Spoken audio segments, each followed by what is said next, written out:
can answer the question, Judge.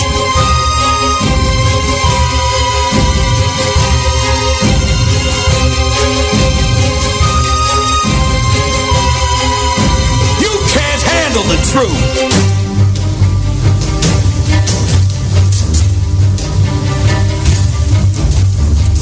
I ate his liver with some fava beans and a nice Chianti.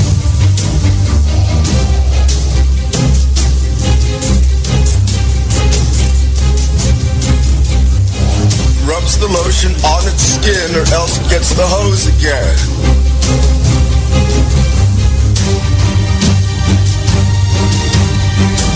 Welcome to After Hours AM, The Criminal Code, with your hosts, Joel Sturgis, Eric Olson, and Dr. Clarissa Cole. And good evening, everybody. Welcome to this edition of After Hours AM, The Criminal Code. I'm your host, Joel Sturgis. Right along with me, Eric Olson and Dr. Clarissa Cole. How the hell are you guys doing?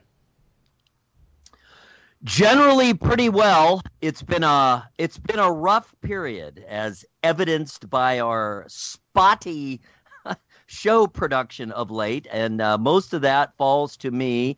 I freely accept responsibility. You guys have been hearing now for years, actually, as we went through the deterioration and passing of my father a year and a half ago, and now my poor mother has joined him in heaven. Minutes before, how fitting was this, Valentine's Day last week, exactly a week ago. So that's what we've been up to, just dealing with all of that. Of course it's hard. Of course it's terrible. Of course we miss her. But on the other hand, she kind of really had come to the end, and just too many things piled up, and there was just kind of no way out of it. And her life, I mean, now that I've had a week to kind of think about things, she had a long, wonderful life, almost 87, and by the end, she was just too reduced. She just didn't have a whole lot left, and the final thing was pneumonia, which led to lung issues, which led to heart issues, and that was it. So we're all okay with the situation. It's certainly, again, we love her, we miss her. What fantastic response! I have to thank everyone out there. Posted sparingly, but did mention it on social media and both Twitter and Facebook, and boy, people sure have been nice and thoughtful, and I've heard from people I haven't talked to in years, so that part's very nice. And just to wrap it up, so we don't dwell on it, what we're trying to do is turn this very unfortunate and sad event, it's not a tragedy, it's just sad. She came to the end of the line, and we will miss her desperately, and you guys know I worked with her pretty much every day and visited and did therapy and all that, so I am already, having to adjust to that whole of my life. But what we're trying to do as a family is really kind of flip it all back around. We're kind of spread out between Ohio and Northern Virginia and Southern California and Northern California and even the old family homestead in South Dakota. And some of these people I honestly haven't talked to, communicated with really in any way in decades. And we're really trying to make a point of getting a hold of all these people and just to say hi, to invite them to come to the service. We're having the one here in Ohio, won't be till March, and then we're having the actual interment where she will be literally with my father, so that really will be very nice, in Southern California, and that'll be all the way in June. So we're just trying to use it as an opportunity, make lemonade out of lemons, and get a hold of all these people and kind of see if we can get the family a little more reunited. And I see that as a very positive outcome and something my mother would really love. So there you go. Well, that's all a positive, and we're sorry for your loss. And Eric, it sounds like she had a great life and lived it to its fullest. We should all be that blessed. And it sounds like she had a very nice life as well, and with good kids. And so that's, like I said, we all could be that blessed. And also a related, not related to your mom, but related note, my wife's aunt passed away yesterday of cancer. She lost her battle. So I want to give a big shout out to her and the family, letting them know that they're in my thoughts and prayers as well. So A lot of people we've lost, unfortunately, already in 2019. They're all close to us, and hopefully it slows down a little bit because, quite honestly, it's too many already. But that being said, hopefully 2019 is the better year for everybody all the way around. Speaking of which, I am getting better. I no longer quite have the flu. But you know what? Nothing's going to stop me from doing radio, doing my job. So here I am, sick and all, doing the show. Now, Dr. Cole, I know you have been busier than a dog. You have been busier than a one-legged cat burying frozen poop on a pond. Yeah, it's. I don't know Wow. what that means. Yeah, but, that's an old timer. I used to say this old timer. a lot going on. I know. I was working radio. I'd say, "How you doing, John? I'm busier than a one-legged cat burying crap on a frozen pond." Yeah, What an image. yeah. I don't know if I want to think of it that way, but yeah. Oh my God. No, I've just been crazy. There's some like new developments at work. There's always new meetings, and it's just day job stuff, nightmares. Yeah. Well, anyhow, I know what everyone came here for, and that is true crime. We're not going to disappoint. We have a huge show lined up for everybody. Number one, we're going to be covering your true crime headlines, which is always a lot of fun first hour. But number two, we're going to kind of veer into something that's impacted all of our lives, whether you realize it has or whether it hasn't, is the Tylenol murders. That changed everything. That put everything on its ear. It changed American life. It changed the pharmaceutical industry. This one thing. So with that'll be top of next hour. You want to hang around for sure and hear that because it's quite a tale. I had no idea the ramifications of that tampering.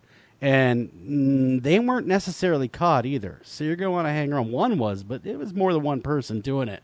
So that is a top of next hour. But Dr. Cole, no further ado, I want to let everyone know that these true crime headlines are brought to you each and every week by our very own resident forensic psychologist. She is the real deal from the state of California, great state of California. She is not just a forensic psychologist. She's the forensic psychologist.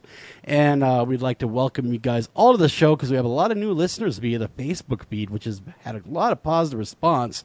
But all these headlines are brought to you by thecriminalcode.com. That is Dr. Cole's personal website.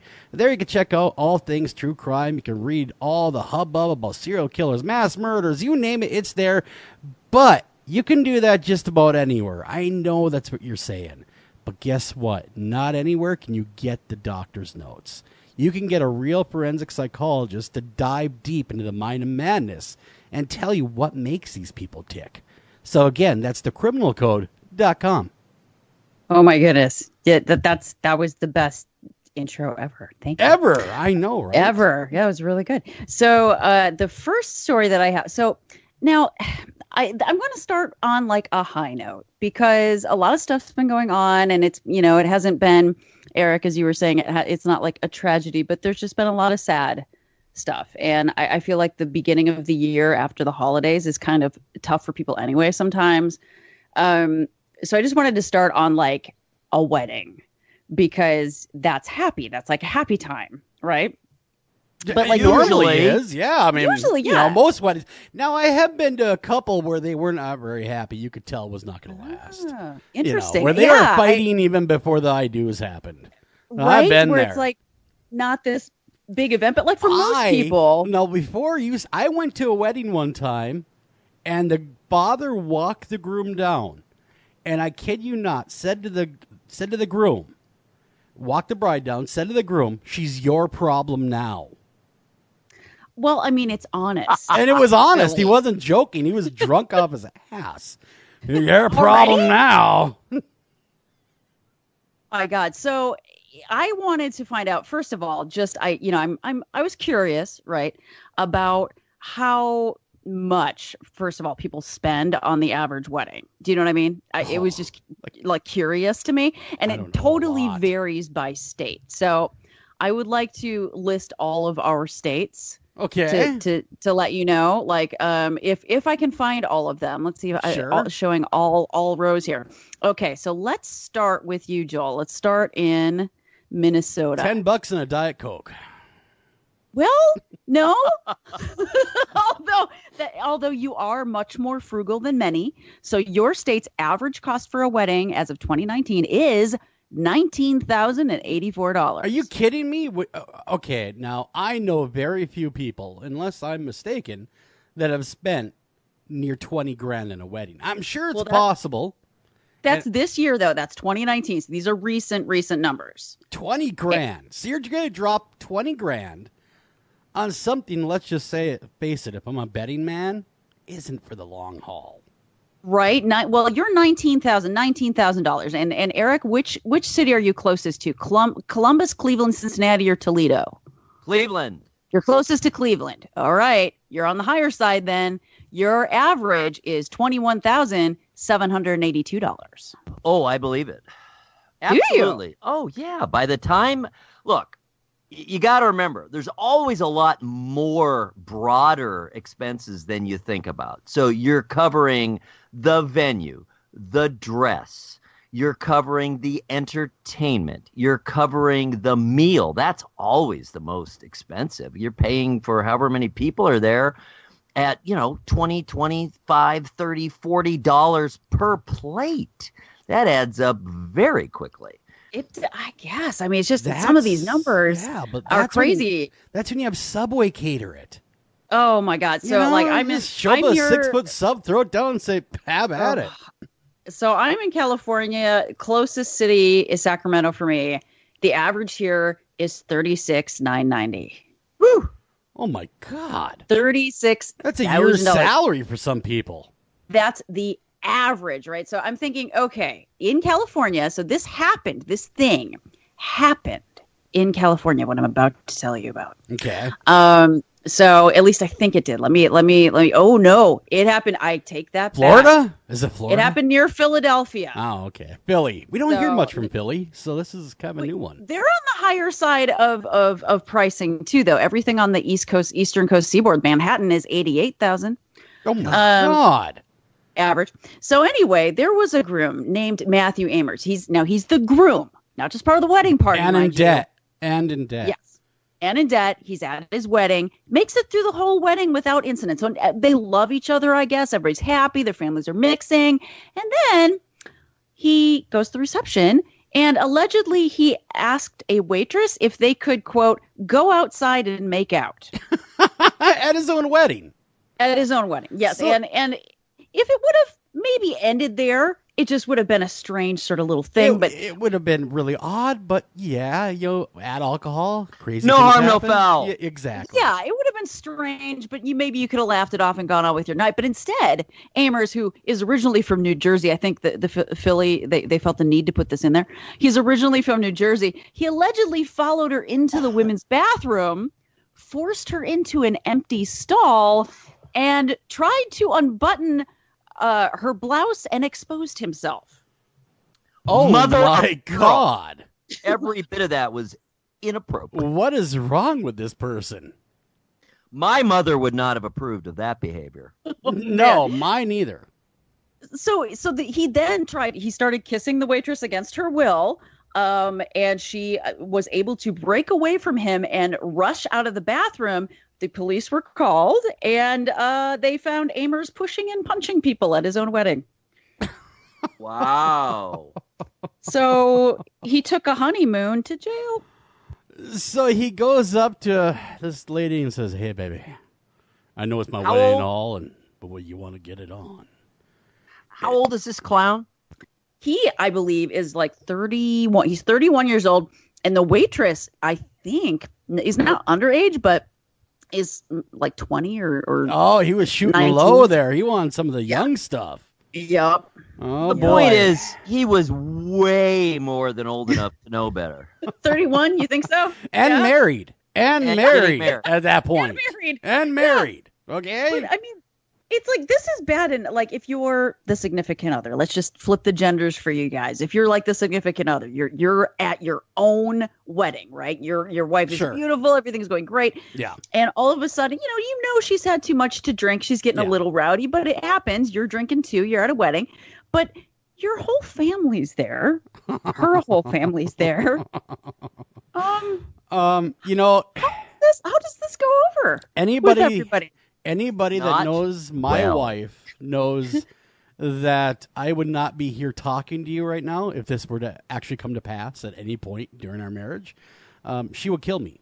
I don't just mean figuratively. I mean, she would actually kill me.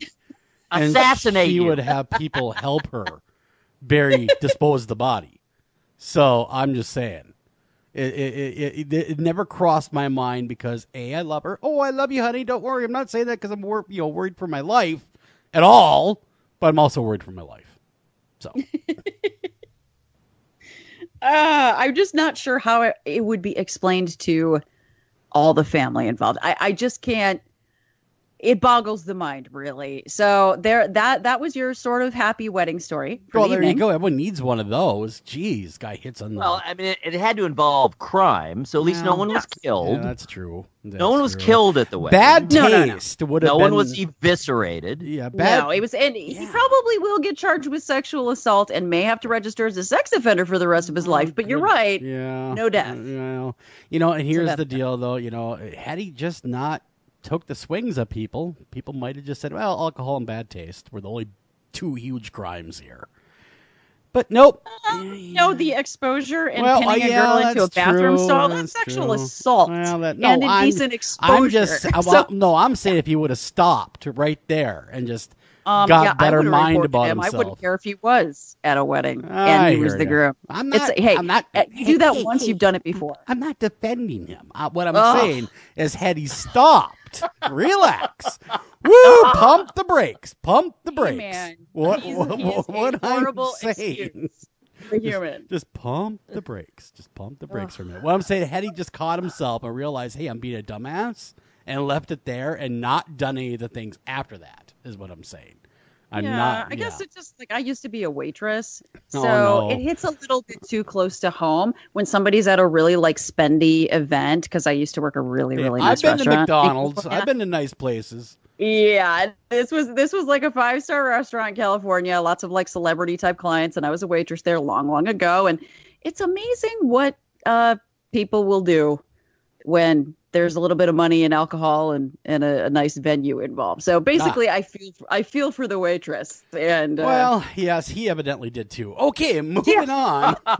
But I'm saying, okay, so now we have a story out of Illinois. So let's travel from Philadelphia, Illinois, to Illinois, land of Lincoln. All right, here we go. Land of Lincoln, and this is let's say this is what could happen if, let's say, the marriage works out for that guy. So let's just imagine the same person many years down the road with his wife, and he's hanging out in a hot tub, right?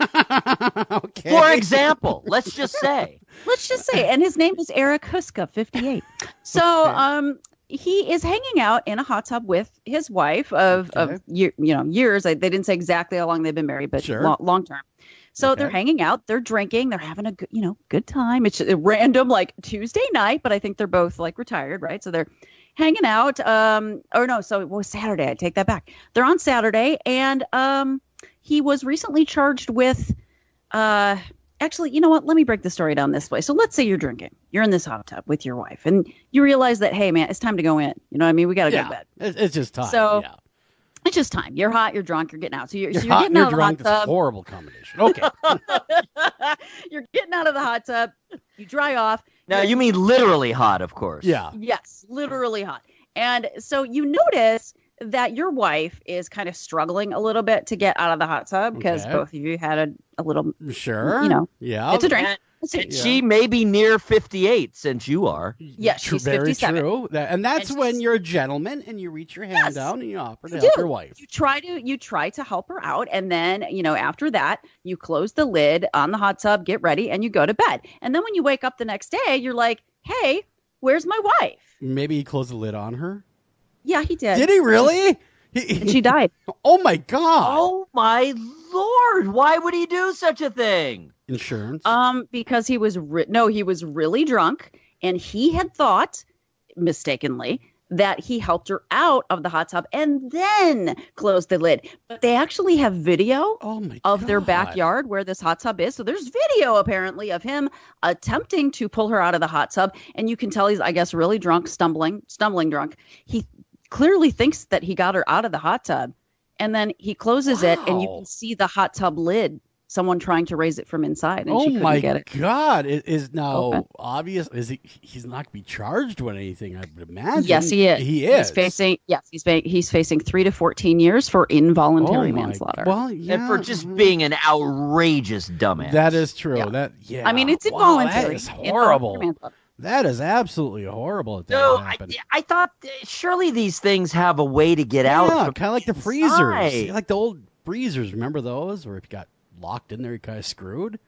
Well, yeah, I was thinking about that too. I was like, oh my God, that seems incredible. But then I do remember I was at a vacation spot In a couple hot years tub? ago. No, yeah, where they had a hot tub. And I remember trying to get the cover off just by myself, Yeah. trying to open it. I couldn't.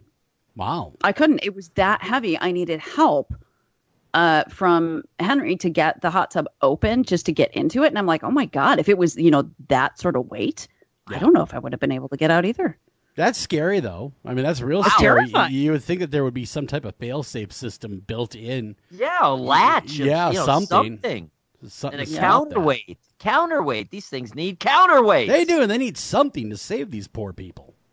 Well, I'm hoping it doesn't happen very often. Well, often enough, evidently. Oh, yeah, apparently. You know. Apparently. Well, that's a terrible tale. It is. It a terrible is. Tale. It is a terrible Tale about a hot tub gone wrong. And that's horrible. And I would like to also tell you a terrible tale. I have 3 different ones about people in Florida. So I'm going to tell you a New Mexico story because it is among one of the grosser stories. Just warning. Okay.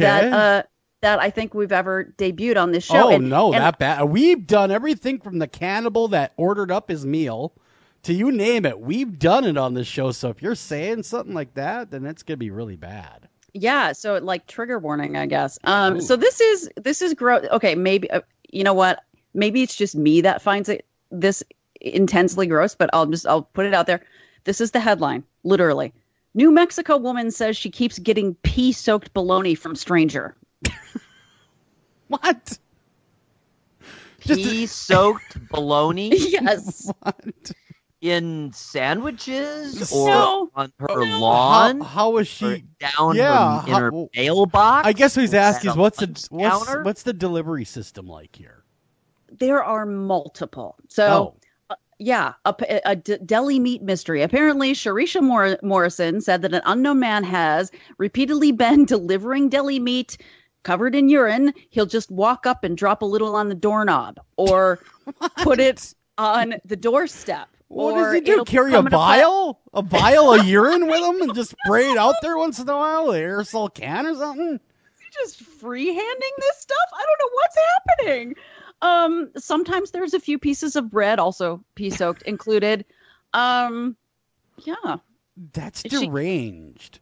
And it's been happening for quite a while, and it's been happening for so long in this neighborhood that people have actually moved away. So, okay, it's not just her. I thought she was just being crazy with her conspiracy theory about the pea-soaked delivery man and targeting her. So it's a whole neighborhood of people that are putting up with the pea-soaked guy. Yes. Apparently. And nobody knows who the mad peer of this neighborhood is? Apparently not. Don't they have cameras?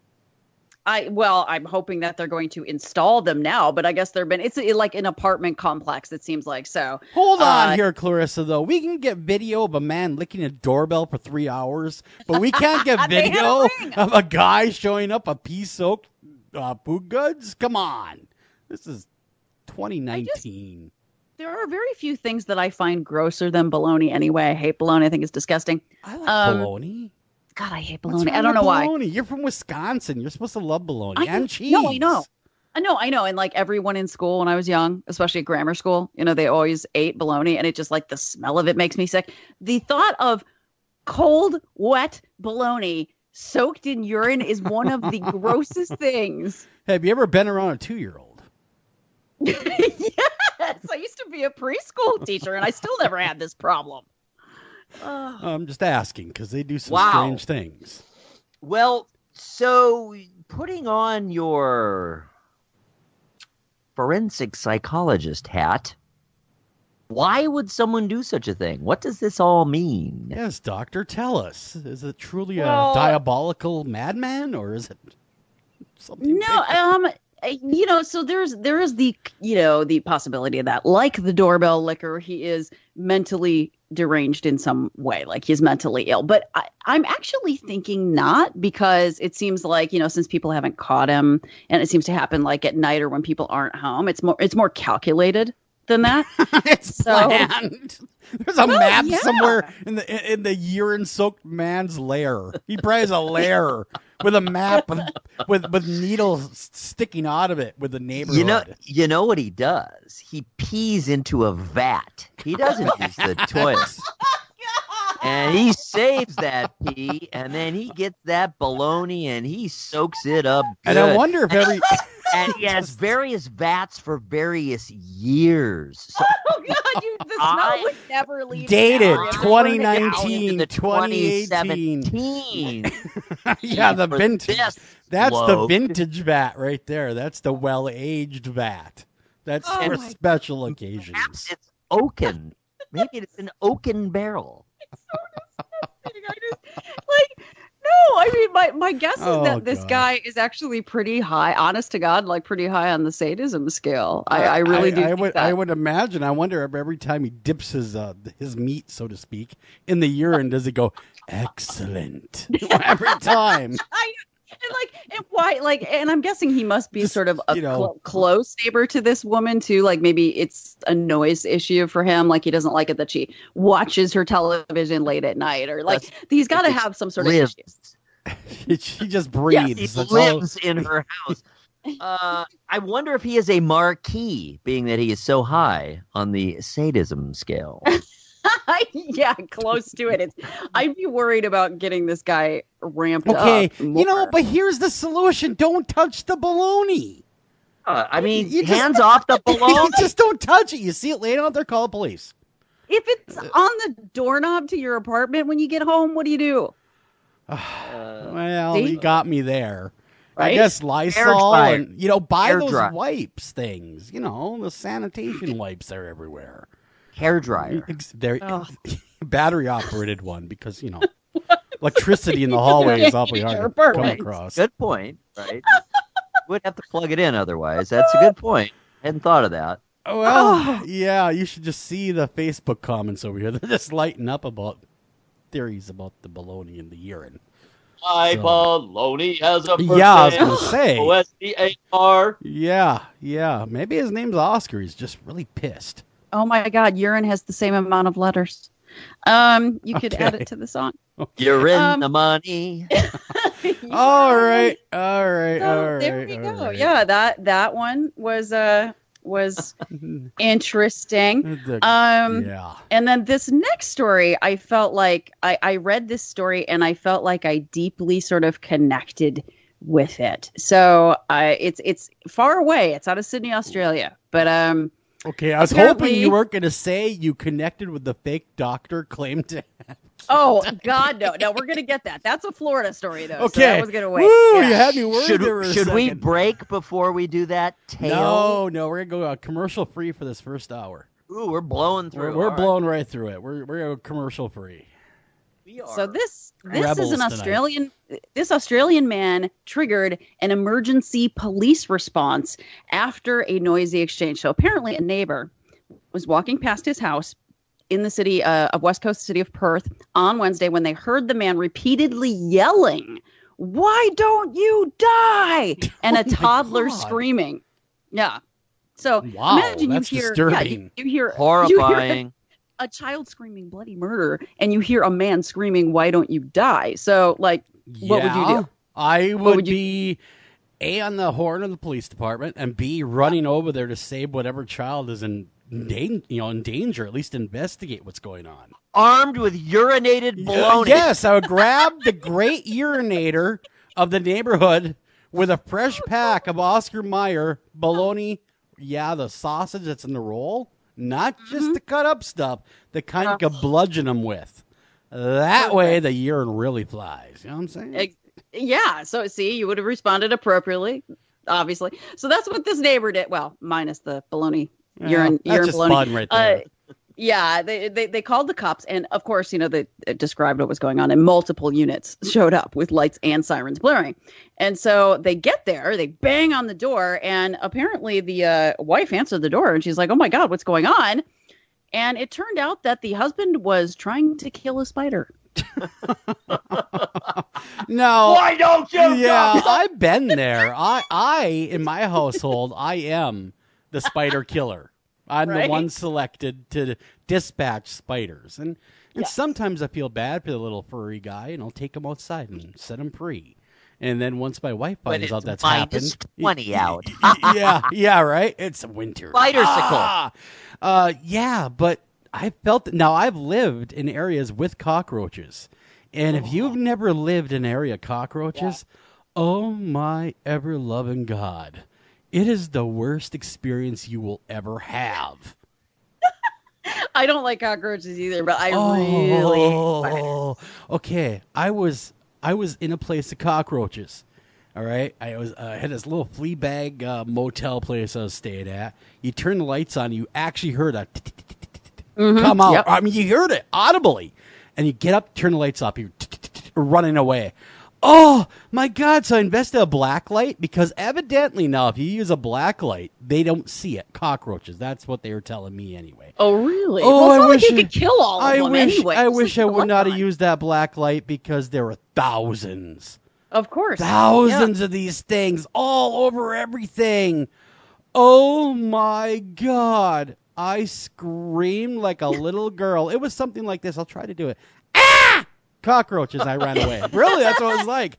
And everybody thought I was going nuts. And, I wasn't from there. Once they found out I was yelling at, they're like, just relax. Just cockroaches. You got a real problem, roaches? There ain't nothing. My cousin, he had them in his bed. He didn't care. It's so true too. It's like it's all about the infestation. the threshold. Like if you stay in a hotel, like a downtown San Francisco hotel, if it's not particularly nice, I would imagine that the walls are probably 30% cockroaches at least. Oh, yeah, I hate they're cockroaches. everywhere. I don't like them, but like spiders, I have that visceral sort of reaction to. And like ever see the spiders in Australia? Watch like National Geographic. Those big holy crap, they're like spiders. dogs. Yes. They're like dogs with 8 legs. Yeah, if there was something like that in my house and I tried to kill it, like tried to smash it and it started running away, I can absolutely see me screaming at the top of my lungs in front of children and God and everyone. That reminds me of my visit to Florida. Did you have an event? I did. I got up to go to Cannes. I was in Florida, and it was near the Everglades, and it was an outhouse, and I went in the outhouse, and there's a spider using its legs to hold itself up, looking at me like, you got to use this thing? I'm here. Nope, Hey. I'm done. Hey, bud, you didn't knock. Yeah, you didn't knock. It just sat there all nonchalant. Huge spider. Just staring at me like, I'm here first, man, and I'm reading, so get out of here. Speaking of Australia, two elements to that story that have a personal connection. I learned this, interestingly, about 25 years ago. Are you aware that there is a significant subset of the American population that calls that insect a cockroach? Yes. Really? I did not know that. That is new on me. Significant. Cockroach. Cockroach. They add the A, yes. Okay. Maybe it rolls off the tongue. Sure, better. maybe Now, it does. Maybe they're just more sophisticated than us, so they go Now, with that as- cockroach. Exactly. I don't know why. It's very interesting. Maybe it's a regionalism. I didn't look into it further, but I did look it up at that point when I heard someone say it, and I thought they were kidding, but no, they were not kidding. Wow. They say cockroach. Now, as to Australia itself, last weekend we took a break. We needed one from all the turmoil and planning and seriousness, and we went down to visit our daughter down at the University of Cincinnati, and her boyfriend, who is a senior, oh my God, she's only a freshman, he starred in a play that was put on by CCM, which is the College Conservatory of Music, one of the top 5 acting programs in the nation. And this was all about the founding of Australia, and it's called Our Country's Good, and it was amazing. It was so professional. It was so well done. These kids, these young adults, or not kids, were absolutely outstanding. And it's really a great play. If you ever have a chance to see it, it veers between absolutely hilarity. I mean, uproarious slapstick humor and extreme intensity with not a whole lot in between. There's a little romantic comedy going on in between. But I really am having a hard time remembering a production, be it live or TV or film, that veered so wildly between, really, really funny, laugh out loud, whole audience holding their sides, and terror, because it's about the founding. And I'm sure most of you guys know, Australia was founded with a bunch of convicts that were essentially booted out of the UK and sent there with soldiers to keep an eye on them. And if they survived for 7 years and didn't commit additional offenses,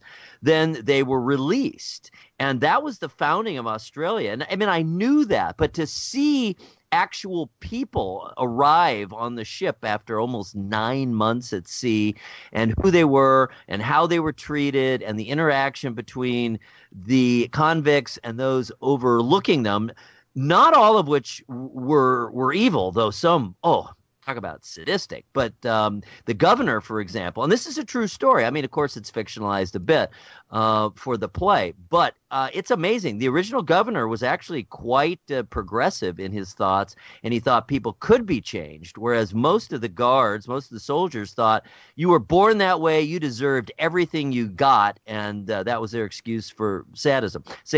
Anyway, really outstanding show. Loved it. Was really amazing. And I will say Carter for me was the highlight of the show, but it was outstanding all the way around. So if you ever get a chance to see Our Country's Good, it's an outstanding play about the founding of Australia. I have to check that out.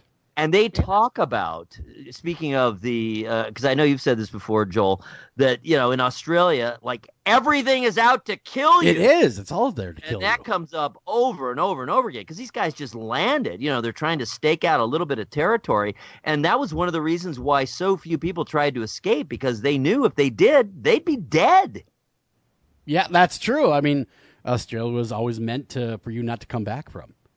I mean, that's why it was built. Exactly right. Exactly right. Although I have to say, like, if they were that sort of, badass criminals, why was this guy freaking out over a spider? What happened to Australia? Yeah, what kind of wimpy criminal is that? Come on. Right? Man.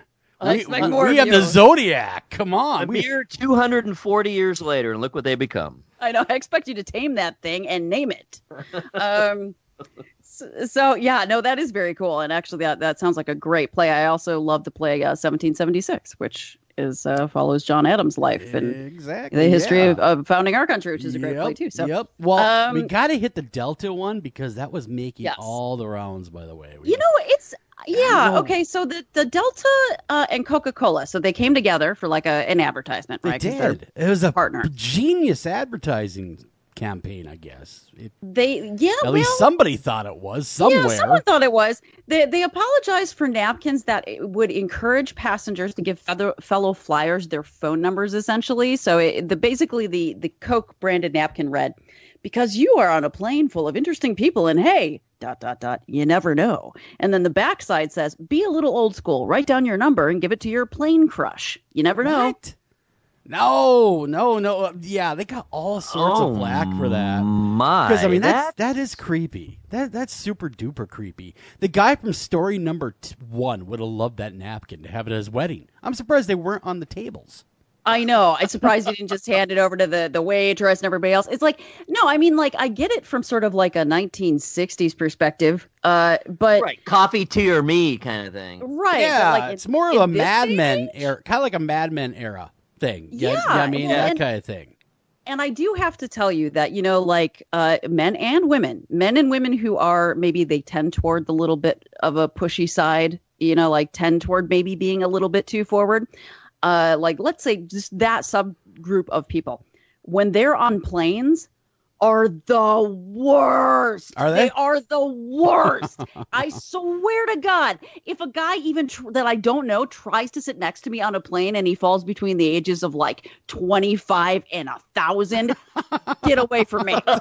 25 and 1,000. Wow, if we ever are on a flight together, Clarissa, oh God, it's on. I'll sit right next to you and say, how you doing, Clarissa? I know. Sit right here, Methuselah. I'll sit next to you, Joel. No, it's like if it's an unknown man. Oh, okay. A wedding ring. Yeah, I don't gotcha. care if it even looks like he's with somebody. Don't sit next to me. Because you're gonna say something inappropriate, and then I'm gonna say something inappropriate back to you, but not in the way you think, and it's just not gonna turn out well. Don't do it. Do you carry a taser just for fun? Not in the way you think. Yeah, right. Yeah. Do you carry a taser just for fun, so in case you have to fry the bacon, so to speak? Yeah, I don't need to. Haven't you heard the way I talk sometimes? I have. Yeah, I don't need taser. Yeah. I'll embarrass the heck out of you. That is in true. front of. That is I true. would. That's the thing. I'll be really nice to you on the plane, except asking you to stop. Like, please stop, please stop, please stop. And then when you don't, I'll just follow you to the baggage claim. And then when your wife and kids are there to greet you, I'll tell her. Oh, you wouldn't. The entire flight. Yeah, I've done it before. Oh my good Lord, you're evil. And I love it. Evil. And I love it. I'm not evil if I ask you to stop. If I ask you to stop and you do, no harm, no foul. You know? But if you're going to keep going, heck yeah. I can see that ring spot on your finger. I'm not blind. Come on now.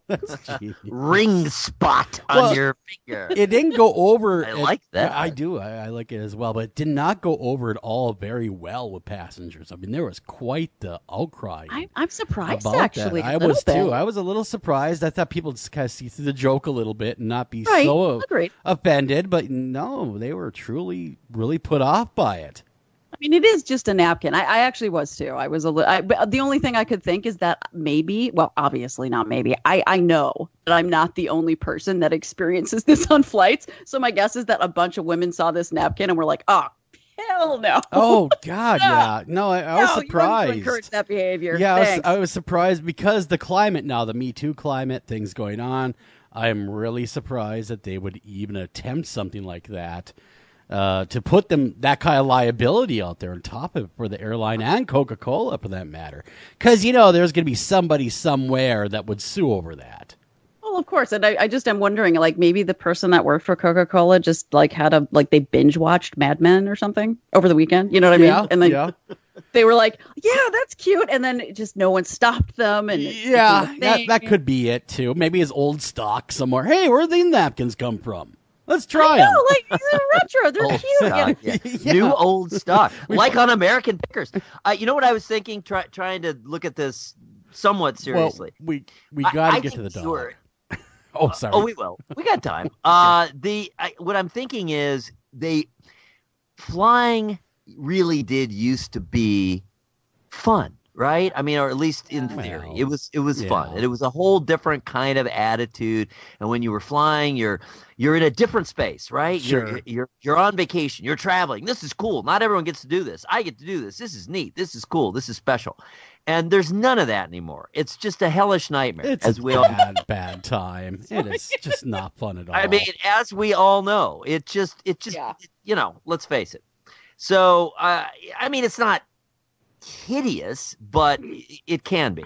So the whole point is it's become a purely economic exchange. It's not fun to get on a plane. People don't think of it that way. They think of it as kind of a drudgery. I remember when I was a kid, it was such a big deal to be able to go fly on a plane. How fun was that? It was the coolest thing in the world. It's a big deal. Bring the family. Good time. My kids, they're like, I hate this. When are we going to land? This sucks. This is terrible. Everything's too small. Everything. This is just drudgery. Yes. And the waiting in lines and the checks. So anyway, maybe this was an attempt to recreate a bit of the golden era. The friendly skies, right, Eric? The friendly sky. The Mile High Club, huh? Exactly. Yeah, they pushed a little too far into that realm, and that's what got them in trouble. But I agree. I think that it would be great if there was more fun put into it again, but maybe just not in that way. So that is true. Speaking of fun, what kind of True Crime Wednesday would it be, if I could talk for a second, if we didn't have a video about a man having fornication with a dog? Oh, for God's sake! I had to go there. No, I I had to go there. debated. I debated even including this story, and there is one reason that I did, because like bestiality, I don't even like to include it. I think that it's horrible, horrible, horrible. But a Florida man got arrested Monday afternoon for essentially bestiality, animal cruelty, having sex with a dog, which is just awful. Isn't that just sick? Oh my God! It's very Can't sick. believe But we're covering this. the reason that I included the story is because he also dressed up as a dog. No way. So he got down with the dog. If you know what I'm dressed as saying. a Siberian husky. He's a furry. Dressed as a Siberian husky. Yep. And now he evidently filmed this, didn't he? Yeah. He made a he made a video. He made a film. Yeah. He made a little movie. I don't think I'd Yes. check it out, but it's there. Not there, not for you to see. But. And here's the thing: like, if you're a police officer, right? my So Lord. they're saying, right, that in the video, like, the husky is obviously trying to get away. The animal cries out; it's in pain. And I'm like, okay, what? You had to watch that video to know that it was animal cruelty? I'm pretty sure we could just assume. Yeah, maybe it was the confused look on the dog's face that may give it away when it was animal cruelty. He's having sex with another species. I'm pretty sure. Well, so this guy obviously has some issues. I would say he's got some mass issues. And so now you, on a serious note now, what do you think's wrong with this guy? You being a doctor, a forensic psychologist, why don't you fill us in on this offender and what you think would be wrong with him? Well, no, I mean, I've met multiple offenders that have this in their record, and even if it's not on their official record, they end up like admitting that that's kind of how things sort of began for them. A lot of times they have other sex offenses on their record, like was a female pedophilia, things like that. So oftentimes some of their attractions are kind of aberrant anyway, and it starts with animals potentially because the animals can't fight back in a meaningful way. And I mean, sometimes it is also, I hate to say this, but it can be, people don't take this out of context. It can be because somebody has a low IQ and an inability to talk to the object of their attraction. And like consensual sex between them will not likely come to fruition anytime soon. So they choose animals. That also happens. God, so that's a real diagnosis. So people make fun of that, but that's something that truly does go on. It happens all the time. Oh my yeah, God. and especially in poorer communities, more rural communities where their choices for an actual human mate are very low, and if they also have really bad social skills and a lower IQ on top of that, it is actually quite common. Duh. So what's the deal with this guy though? And what's his stuff? Dressing as a husky? Yeah. Come on. I don't know. Trust me, I'm at just as much of a loss. Oh, on that. that's a first for you? That's why I included this story, because I'm like, were you trying to make the dog more comfortable? Or trying to get a job at Petco? What were you trying to do there? I know, like trying to convince the dog, like, hey, you don't know me. I'm not from around here. I'm lost. I'm just a dog wandering the neighborhood. Yeah, I'm just a lost dog in the neighborhood. Oh, yeah, that is. 2 feet. I'm on 2 feet. That's right. I'm gifted. Oh my gosh. Gifted Yeah. So that was a strange story out of Florida, but there are 2 other stories out of Florida. Yes. That I have to get to. I'm going to get to the one you referenced last. I want to get to this Florida, because this is weird too. Well, it's all been weird so far, Clarissa. The needle is firmly planted in Weirdsville tonight. It is, yes, and this is no exception. So this is actually, you might have to tell me what this is. I actually don't know what a city commissioner is or what they do. A city commissioner? I don't know what it means. A city commissioner basically runs things, right, Eric? I mean, yeah, like a city manager. It's kind of the same thing. Yeah, it's alternative to a mayoral government. It's just a different kind of city civic management. Yeah. That's all. Yeah. Are they on like a board with people, or are they by themselves? Like they're the one. They're first among equals. Okay, so a Florida city commissioner, all right, had to resign after a state ethics commission looked into her behavior because she had allegedly licked other city officials' face and neck before groping him. What?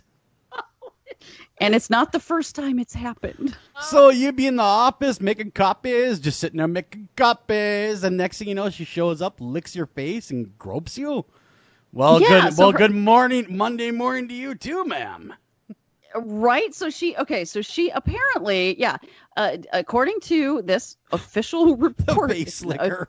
It's an official report. She licked city manager Shane Crawford up the side of his neck and face and then groped his crotch and buttocks. Oh, my Oh, God. yum. Yeah, she's not forward at all, is she? And Crawford said last month that her last name's Oakley, that Miss Oakley had a habit of licking men that she was either attracted to or thought she had authority over. Oh, so, yeah, it was a dominance thing in a weird kind of way. Power trip, Surprised chick. she didn't stop and pee on him while she was at it. To go with the baloney. And the thing that really sucks about this is that the guy said, he eventually reported it because she starts here and goes all the way up to the point where you just can't stand it anymore. Like enough's enough. And I'm like, how long was this going on? Yeah, how long were you allowing this to go on? And maybe he liked it. No, God, yes. Maybe there's a little. That's what we always say about victims, right? No, yeah. I'm just saying though. Maybe he was intrigued by the activity though at first. Like that was awfully weird. Okay, I'll go about my day, and then it became more intrusive the more he'd let it go. Okay, did you see the picture of her? I that am ran looking at her, and she is a hard-looking woman. She's a little rough. Yeah, I would not want to meet her in a dark alley. I'm just saying. I mean, she's not like a young Kathleen Turner coming up and doing this. No. Do you know what I'm saying? I know what you're saying. I know. I actually have a question. She looks. I have a serious, not that would make it right. Somewhat serious question. Is there anyone who likes being licked? Well, that kind of all depends on. That's kind of an open question, isn't it? That's a little bit of an open question. I don't want anyone licking me all over. God, I'm gonna lick you all over. I hate it when the dog does it. I know. I was just gonna say, especially if I'm at work, standing at the copier. That's the last thing that I want to have. I would rather have the toner cartridge explode. I have a Chihuahua. I have a Chihuahua that is an incessive licker. Oh, I cannot get that dog to stop licking my face. Oh, it gets to the point of just nausea. Just stop. Moose, just stop it. And he just won't stop it. But that's different. That's my dog. This lady shows up and starts licking these people. I'm going through this little article. Oh, my God. She was wow. Yeah, she was definitely an authoritative lady. She looks like she'd beat you up in a dark alley and have no trouble doing it. She would lick your face and then laugh. Oh, yeah, and laugh and then Doesn't probably she? point at you and go, ha, little man, what are you going to do about it? That kind exactly of thing. Right. Yeah. It was definitely a power trip. That was nothing Definitely. sexual there. That was all about power. Yeah. Oh, ugh. So there was that, and there is yet one more Florida story, and it's a doozy. This is I like doozies. This is a crazy story. Yeah. Okay. This is a fake Florida doctor. Oh, Okay. a quack. Yes. Okay. And it's interesting to hear about those because that was kind of an old timey phenomena. Sure. So to have that, have him be he claimed to have, I guess, a cure for diabetes. Well, him and everybody else I've heard over the years, but yes. And he used a machine that, quote, made beeping noises. Oh, well, you got to see now how convincing would the machine be if you're the patient if it didn't have the beeping noises? It's got a blink and beep. It's got a blink and beep. Otherwise, how do you know it's doing anything? Well, yeah. I mean, but who comes to your house with a blinking machine? But who calls a man to come to their house with a blinking machine? That's what I mean. It's it just seems really Did he weird. go door to door? Yeah, was it like knocking on the doors indiscriminately and asking, do you have diabetes by chance? If you do, I have the key right here. This is your lucky day. Yeah. Well, blink, blink, flash. well, so here's the thing, and this is what makes me really, I mean, this would anger me no matter what, somebody claiming to do this. But the problem is he basically advertised in the El Clasificado. So basically, a Spanish website that's like a classified section. Kind of like Backpage used to be. Remember? Yeah, kind of. Yeah. So he's, he basically it's like the classified section of a newspaper. He's advertising, and he would come over. And so there are all these patients that have these problems that don't have the money to go to a different type of doctor, or maybe they don't trust the other doctors who give them stuff that they don't like and that doesn't work for them. And so they call this guy. This guy comes over with his handy dandy machine and all of his pens with the drug companies listed on them. Of course, guy. And yeah, of course, and his stethoscope and all of that. And he gives them, a diagnosis that and these are, so by the way, this was his typical diagnosis, that your cholesterol's on the rise, you're not getting enough oxygen to your brain, your liver is 50% fat, your gallbladder is declining, and on top of that, you have diabetes and osteoporosis. So he could cure you for $2,000, cure you. Of all these ailments, $2,000. All of these ailments by taking your own blood out of you. So taking your blood out, and re-injecting it back into you through the machine. I'm assuming, where the machine would clean it out, right? I have no idea if it goes through the machine or not. The machine just beeps. That sounds very dangerous. It is very dangerous. And yeah, they said that he would start to draw the patient's blood and then inject the same blood that he withdrew. Wow. That obviously can be done. I mean, it can be done. Watched House. It would never help you. No. I watched that episode of House where they did that once. So, Yeah, re-injecting your own blood is not a treatment for anything. It's just basically just swapping the blood around, right? It's not. Yeah, I mean, it's there is something called, you can do blood doping, or you can do like platelet-rich plasma, so PRP injections. But that is where, so it's kind of like a dialysis, maybe, or dialysis, chelation. All right, but that is where it goes through a machine and something very specific happens. This guy didn't do that. He basically just took it out with a syringe and put it back in. Oh wow! So the guy was running around Florida claiming, and what a state to do it in. I mean, it is God's waiting room after all. And he was able to con how many people into taking the treatment? They don't know, but he said that, I mean, he charged thousands of dollars. He had many patients, and he has no medical license of any kind. he was a plumber by trade. Hey, I found this. Well, he was actually a lab technician, supposedly, in Cuba. And came to the U.S. And so, I mean, that's probably how he knew how to, draw blood and do it right. But that's it. I mean, he was pretending to be a full-on doctor. Man, that'll get you thrown in prison every time. It should. Well, what happened? What charges he faced? Obviously practicing without medicine, right? Grifter, fraud. Yeah, I was just going to say fraud. I mean, it's going to be a ton of charges. I don't know what all the charges are. Did anyone die because of his actions? Was there any not bad? that I know of yet. Wow. So he was running around with the beeping booping machine, curing people indiscriminately for $2,000. And people were actually believing this and not asking for any proof. I mean, it kind of also screams to me buyer beware too. I mean, if someone showed up my door with a strange machine saying, I'm going to cure you of all the ills, they'd be leaving like immediately with my dog chasing them. Not Chihuahua either. My German Shepherd, Black Lab. Yeah. The real dog. That's when she comes out. Not Moose. Not Moose. Not Moose, the Chihuahua that's overly friendly and licks you to death.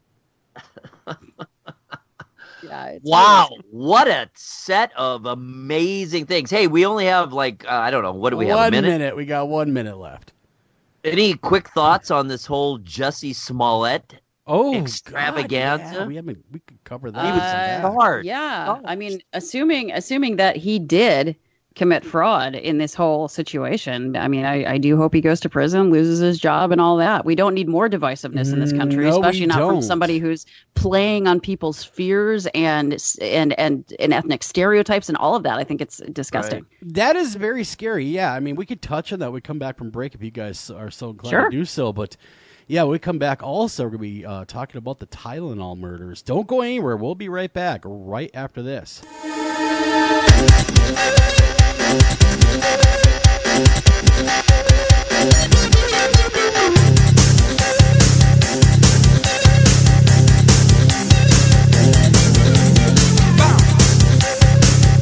Hi, Tom Bodette.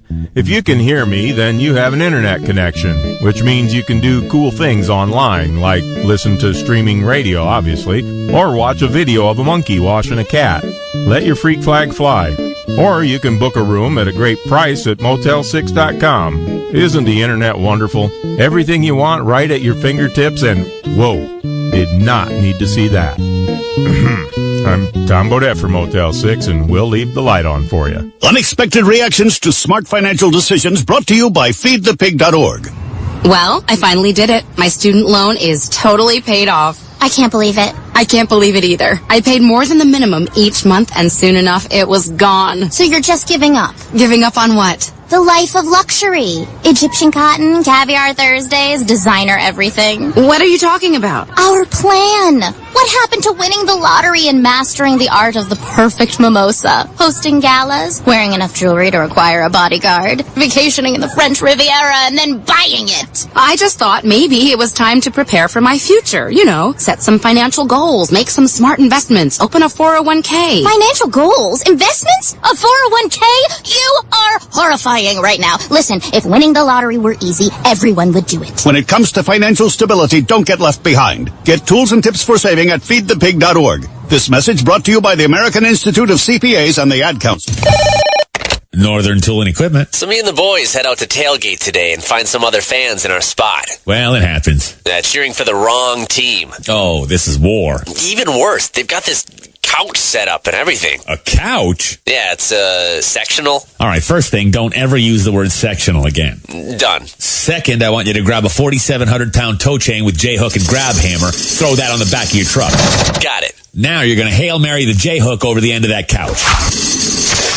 Time to find a better spot for your new friends. That should do it. There's no problem a little horsepower can't solve. Northern Tool and Equipment. Taking a family of 5 to the amusement park can cost a small fortune. Oh, yeah. So to save some money, we thought, hey, let's bring the amusement park to us. Yeah. Go ahead. All right. Step right up, young man. Are you ready to ride the wacky waterfall? That's just the bathtub with the shower head running. Nope, it's the wacky waterfall. It's the shower, Dad. Waterfall. Wacky. There's an easier way to save. To get a free rate quote, go to geico.com. Then buy online, over the phone, or at your local Geico office. Green light. Hey, girl. School zone. I'm getting hungry. Car changing lanes. You want to meet me for pizza? Stop sign. Intersection clear. Yeah, street. Pizza sounds good. Ballin Street? Girling Street! It's hard to concentrate on two things at once, like texting and driving. Stop the text, stop the wrecks. How will you stop texting and driving? Tell us at stoptextstopwrecks.org. Brought to you by the National Highway Traffic Safety Administration and the Ad Council.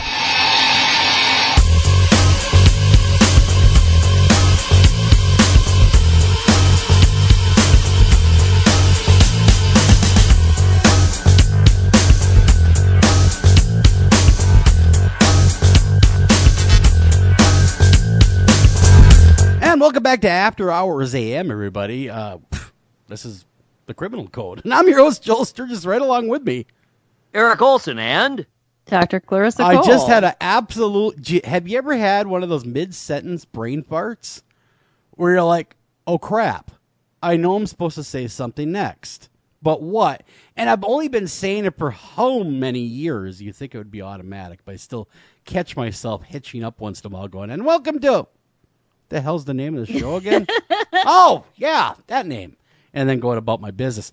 But we touched a subject matter when we're leaving. And by the way, everyone that's listening over on iHeartRadio, Dark Matter Radio, wherever you're listening live right now or recorded later, we also offer this great feed on Facebook Live. So we call that After Hours All Access. That is where you hear us talking even during the breaks. Kind of gives a little more of a show, a little more deeper of who we are, our personalities, as we're doing the show. So if you ever want to just pop on over, we're going to get more of a proper page going as we go, where that will actually become the live home, and we've got this down pat now. So that being said, thank you everyone that is listening on After Hours AM over here at the Facebook feed. So thanks again. Now, when we were leaving, there is that developing case of Chicago. What is going on with that guy, and why would he do it? That's the biggest questions. Why? And, that stuff. Well, Eric, do you want to sort of like break down the case for people that don't know really quick? Yeah, I happen to be listening to CNN in the car. It finally dawned on me I could hear it driving around with Sirius XM. So anyway, was hearing a lot about it. They were checking in on it through on the story, on the tail, reporting, keeping up on it throughout the day. And what has happened is this reported case with this actor and singer Jussie Smollett, who's on Empire, had reported that he was attacked by two men. This was in late January. They were yelling racial and homophobic slurs. What's so odd to me is they were black. Why would they be yelling racial slurs? But anyway, who knows? So he reported this, and they said they put a noose around his neck and all kinds of really weird detail and poured something over him. I think he feared it was flammable. Anyway, it was a terrible story, something really to worry about, and we were certainly concerned about it. Oh, no, not another hate crime, and so on and so forth. But as the details, as the case has unfolded, it's become more and more fuzzy about what really happened. And now, as of today, the actor himself has been charged with, I didn't hear exactly what the offenses were, but the bottom line is that he lied and that he set this whole thing up and paid these guys to simulate, apparently, this attack.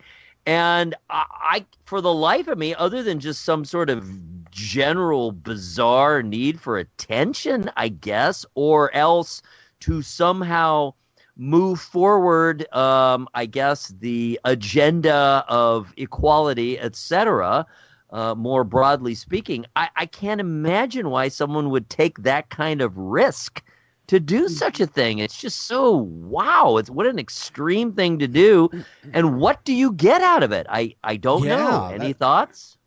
It's crazy. Man, I do think that there are a number of things that you do get out of it, unfortunately. Like he's sort of fringe famous anyway. He wasn't a household name, though, by any stretch of the imagination. He was a character on a show that some people watch, but that's about it, right? So he doesn't have like household name status. Something like this happens to you, you become a famous victim. And, we've seen it in other cases where famous victims that, do things that are in the entertainment world actually get more opportunities after something like this happens because people feel so bad for So he wants them. pity work. You're saying he wants pity work. He wants pity glory is what he wants. I'm not saying that is why he did it, but is that sort of a conclusion that would have come from it if he hadn't been found out, I'm sure. And I'm sure he would have known that. And he would have been okay taking it too, I'm sure. Oh, of course. Yeah. Yeah. See, now this is what would bother me though is in that community, any genuine movement happens from genuine things, right? So if this was to push the ball forward in equality, okay, it would be falsely gained equality. It wouldn't stick. I mean, it would cheapen the movement as a whole for everybody. I'm talking about any race because we're all in this together. He just used this moment to further his own career. The guy's a piece of trash, in my opinion. And if you're going to go ahead and do this, if indeed he's guilty, now again, allegedly he's done this. He has not been convicted or tried or anything yet, but we will see as more unfolds. But if that's the truth, if he did all this, the guy should be drummed out of Hollywood, and I would assume he will be.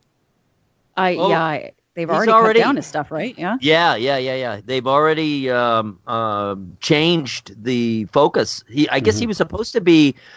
His character was supposed to be a major focus of this season on Empire, and they've already changed that. And he knew that though going in.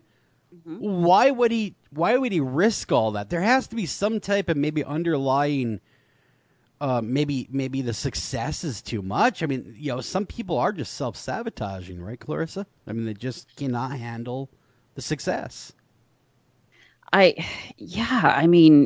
exactly right. I don't know why he would have chosen to do it now, other than that it would have catapulted him much quicker. You know what I mean? Like they're already sort of advancing his scenes in the show, and then this happens, and now more people start watching the show just as he's about to pop. Sure. So, and he starts to get really famous, and then maybe he gets movie offers out of it. He was already doing theater work because they said that what happened to him is almost exactly the same as what occurred in a scene in a movie or in a show, a theater show that he'd done recently. Any chance, do you think, and I know I'm reaching here, and do you think that the show had anything to do with it? I mean, the producers, the show itself, wanting to create controversy, wanting to get his name bigger for their own ratings. I can't imagine. I can't imagine that a producer of a show that is, that got Taraji P. Henson and, that already has some kind of big names in it. I can't imagine that they would risk that on a minor character. It doesn't add up. No, I don't think they did. It just seems like a really dumb thing to do. It's insanity is what it is. And now he's going to, well, at least there's a couple felonies here at play. Number one is, of course, lying to the police about it. And number two, hiring people to carry out the act. That's another crime, along with other minor crimes. But it doesn't sound like the police are really inclined to let this go anytime soon. No, I wouldn't either, because it's gained this viral traction, and also it furthers a story of like political and racial divisiveness in their town. I'd be really upset. I'd be like, really? You're not even really from here and you chose Chicago? What are you doing? Sure. We have our own battles. We don't need this. Yeah. Oh God. I mean, as an officer there, oh man, would I be mad? Oh yeah. Talk about wasting you better time. Not come back here. Yeah. Wasting time, wasting resources of the city. And then of course doing what he did, in the society's eye. It's just horrible all the way around. But we will keep an eye on this as it develops, what does shake out of this case, and see if it does go to court, or will it be settled for a monetary sum outside of court. We will see what happens. Shifting gears to our main topic, I do remember years and years ago when the Tylenol was being tainted, and I just vaguely remember seeing this on the news, the big hysteria. And tonight we're going to cover that very case, a case of murder, of tainted murder, as it were. Where the products that we know and trust are tampered with either by strangers or people we trust. So I will step aside and let Eric and Dr. Cole do the intros. All right, Clarissa, why don't I just do a little bit here from the beginning, and then we will turn it over to you. These are your very words. And, of course, the article can be found, Clarissa's article, on her criminal code site. There's a link to it, of course, from our version of it on America's-Most-Haunted.com. The foil, shrink wrap, and plastic bubble packaging that everything comes in today didn't exist prior to one event in 1982, the Tylenol murders. On September 29, 1982, Mary Kellerman of Elk Grove Village, Illinois, died shortly after taking a capsule of extra-strength Tylenol. She was only 12 years old. A man named Adam Janis of Arlington Heights, Illinois, died in the hospital later that same day after ingesting Tylenol, as did his brother Stanley and sister-in-law Teresa. They all took pills from the same bottle. Within days, Mary McFarland of Elmhurst, Illinois, Paula Prince of Chicago, and Mary Reiner of Winfield all died in similar incidents. Now, you guys aren't quite probably old enough to really remember this, but man, I do, and it was terrifying. I remember very well while this was going on. It wasn't just Tylenol. It threw into question anything and everything that you might buy in a store, hence the results. But we won't get into that yet. Each of the decedents had ingested Tylenol laced with cyanide. Once authorities understood the gravity of the situations, warnings were issued via the media. Patrol cars using loudspeakers were sent out. Everyone was warned to discontinue use of Tylenol products immediately. And nationwide panic quickly ensued. And again, I remember it well. McNeil Consumer Products, a subsidiary of the healthcare giant Johnson & Johnson, is the manufacturer of Tylenol. The company took an active role from the start by recalling more than 31 million bottles of Tylenol in circulation. Johnson & Johnson did testing and discovered only a few more bottles relegated to the Chicago area. Fortunately, they just hadn't been sold to consumers yet. So, who is to blame? I turn the tale over to Dr. Clarissa Cole. Well, and actually, we were quite young. Both Joel and I were quite young, but I actually, like Joel, I actually remember it as well.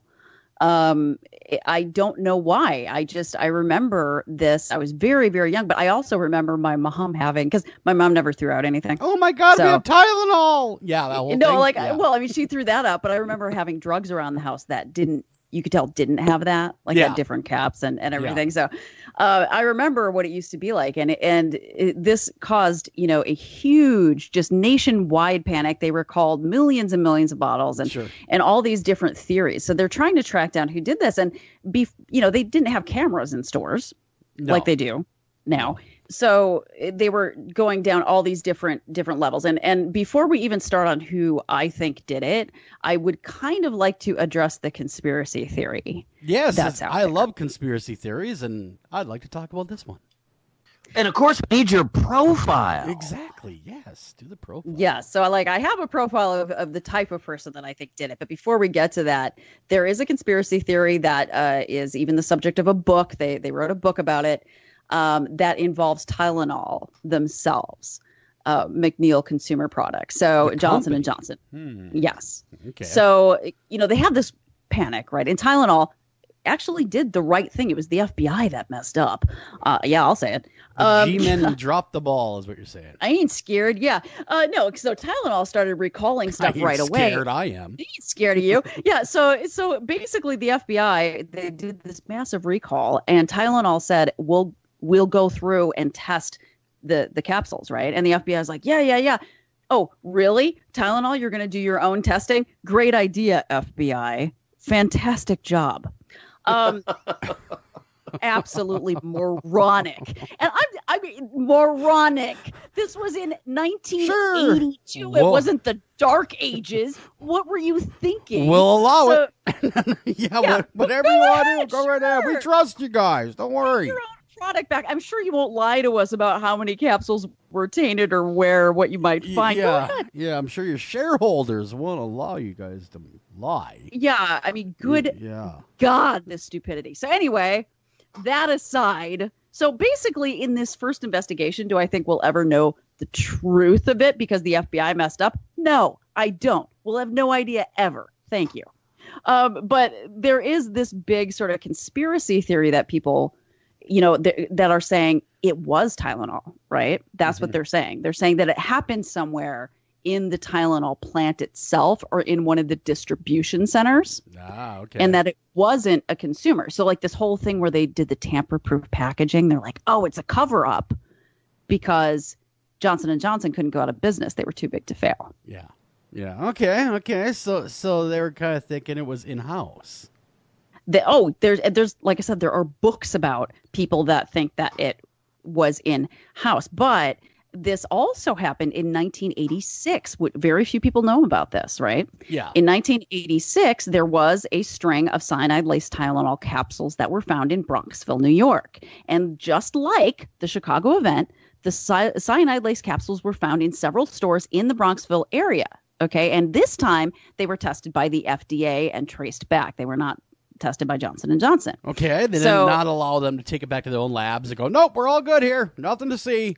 Okay, so right. And so let's look at the first event. So just these are the facts that surround Johnson & Johnson and McNeil, the people that make Tylenol, right? There's only 3 manufacturing plants for Tylenol worldwide. One is in Pennsylvania, one's in Texas, and one is in Puerto Rico.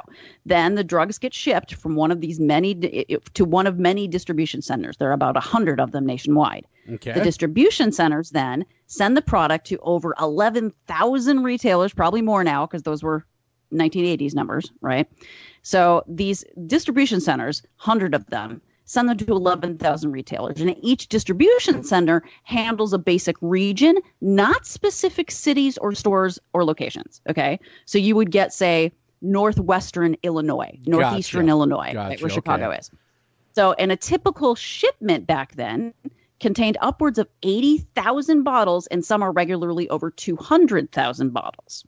Okay. Damn. So, right. So you've got 200,000, and this is in the 80s. So you've got 200,000 bottles going out to a region, not a specific location, not a specific store. So just think about it mathematically. Yeah. What are the odds that more than one bottle of tainted product ends up on store shelves, in some instances in the same store, in the same week, on the front of the rack, all within a very small radius of one another. Given that locations turn over their inventory at varying rates, even if the tainted bottles were shipped together, the odds of them being unpacked and at the front of store shelves in multiple locations in a very tight radius of one another, mathematically, is nearly impossible. So it doesn't make sense. Okay, it just mathematically makes sense. And then when it happened again in the Bronxville event, right, the 3 tainted bottles that they found, 2 were at an A&P and 1 was at a Woolworths, and they were from different manufacturing lots, 1 from Puerto Rico and 1 from Pennsylvania, and the bottles were linked to 3 separate distribution plants. Therefore, the likelihood of the tampering from Tylenol itself, either distribution or where they were made, you would have to have people in all 3 distribution plants and in the manufacturer or in the 2 different manufacturing plants that knew exactly where the bottles were going to go, all within a 3-mile radius of each other. Honestly, yeah, it just isn't going to work. That it just doesn't is make not sense. Going to Mathematically, it doesn't work. Yeah. So could it be a mad tainter with a syringe poking the bottles and getting them all wet with cyanide and stuff? Well, I mean, they did at that time. They didn't have to. So there was no syringe involved. So, like, do you ever see those gel capsules online that you can buy? I have. Yeah, the like the liquid ones inside. you can put, or you can put the capsules that you can put like supplements in. You see those? Oh like they yeah, come apart. yep. I know what you're talking So about. that's what Tylenol used to be, right, Eric? Yeah, it was just a bottle with nothing. The foil seal that we see now on all bottles, basically of any kind, tamper-proof, quote-unquote, packaging, none of that existed. Really, you crack it open, and there it was. There were the pills. Just open it up, there they are. So you could easily open up bottle after bottle, pop something in there, in other words. And the capsules themselves opened up too, right? Like that wasn't hard to do. Exactly. You just twist them open. Okay. So this is all the poisoner had to do was essentially go to several different stores or maybe even one store, right? Pinch a couple of bottles of Tylenol if they did it that way and take the capsules apart, put different contents in, and then return them to the bottles and then return those bottles to the store shelves. Or flip side, just get a bunch of tainted capsules, wear gloves, and put them in your pocket. Go to a store, take Tylenol down off the shelf, quick, unscrew the cap, throw them into the bottle, and put it back up on the shelf. But why? Right. But why go through all that? I mean, I want to believe that people are inherently good, right? That someone would not be out there doing that just to see carnage. I know it does happen, don't get me wrong. But I want to err on the side of good. Why? Come on, Clarissa. Really? I mean... Well, and I feel like that is where the FBI again erred in their investigation. I think it is where the investigation has always taken a left turn at this point. Okay. So the investigation, when they started it, first of all, they started looking at men, not women. I don't know why. It makes no sense to me. So unless there is something to do with a DNA profile that says it was a man, I have no idea why they're looking at men. We did have DNA back then, right? We did have DNA to that level that we could test. And I do think that they got some DNA, not that it's the DNA of the poisoner necessarily. I do think they got some. I found no evidence anywhere online anyway that the DNA definitely came from a man. So I have no idea why they were looking at men. They were only looking at men, and they were looking at it being like sort of a terrorist event, right? They even looked at Ted Kaczynski. Mm-hmm. Which, by the way, is hilarious. If any FBI agent would like to talk to me about why the heck you started looking at Ted Kaczynski, go ahead. I will bury you. That's the dumbest thing I've ever heard.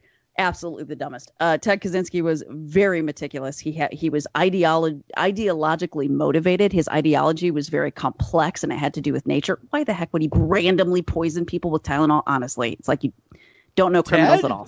No, the Unabomber? No, he wasn't a Tylenol man. He was a bomming man. That's why it's called the Unabomber.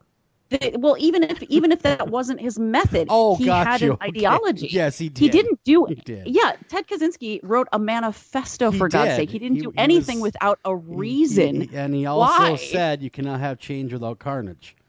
Ted Kaczynski was first of all, he always had a signature. He always had an ideology. And his brother did him in. Yeah. Unbelievable. Unbelievable. So yeah, no, they actually arrested Ted Kaczynski at one point because he happened to live near Chicago at the time. It was honestly, what a waste of time and resources. So, yeah, I'm not holding back about the FBI tonight. I'm sorry. Listen this to was you. one of the worst. It was one of the most bungled investigations I think I've ever read about. It like is what? Then pretty you go bad. and you arrest Ted? Like, yeah, let's arrest anybody who's ever taken Tylenol. Now think Chicago about area. this though. If they would have kept Ted, they had Ted Kaczynski. No, this was after. Oh, I know that, but had they been able to make something stick on him, think of all the people that would have been saved. Oh, good Lord! With the unibombing. No. Saying. It's just saying. So so basically, this is what they kept thinking though, is that this was because random people died. They figured that this must be kind of a terrorist event that was meant to create panic and take out a whole bunch of random people. Sure. And I don't know why they're thinking about it that way, because that makes no sense to me. The random people were just a side effect. They weren't the target. No, who was, though? Who was the target? Aha! That's just it. I don't think Dun, dun, that, dun. yeah, I don't think that we will ever know. So what I said in the blog that I wrote, I kind of capped it off with that this person that did this, I think, was likely a woman. It's a very female crime, poisoning, and also this is 1982, where we're not that far from the Mad Men era. How many men routinely did the shopping? Hardly any. In 1982? Yeah, very few in 1982, you know. And these were not just drugstores, they were grocery stores. How many men did the grocery shopping for the family? Not many. In 1982, the women did the shopping. So you're saying men weren't quite domesticated yet.